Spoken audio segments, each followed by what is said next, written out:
ఈ వీడియోలో మనం వరిలో అధికంగా వచ్చే పాముపొడ తెగులు గురించి తెలుసుకుందాం.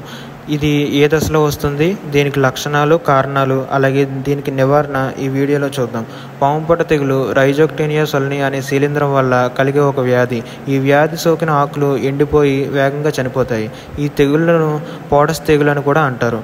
ఇది ముఖ్యంగా ఏ దశలో వస్తుందని చూసినట్లయితే ప్రధానంగా ఇది పిలకలు వచ్చే దశ, అలాగే వెన్నుపైకి తీయు దశలో ఇది మనకి ఎక్కువగా ఆశిస్తుంది. దీనికి కారణాలు చూసినట్లయితే వాతావరణంలో తేమ అధికంగా ఉండి మనకు బయట టెంపరేచర్ 23-35 డిగ్రీల సెల్సియస్ ఉన్నప్పుడు, వరి నాట్లు దగ్గరగా నాటినప్పుడు, అధిక నైట్రోజన్ ఎరువులు వాడినప్పుడు ఈ తెగులు మనకి ఆశిస్తుంది. దీనికి లక్షణాలు చూసినట్లయితే కాండంపై ఉన్న ఆకుల మీద చిన్న గోధుమ రంగు మచ్చలు ఏర్పడి అవి క్రమేణా పెద్దవై పాముపొడ వంటి మచ్చలుగా ఏర్పడతాయి.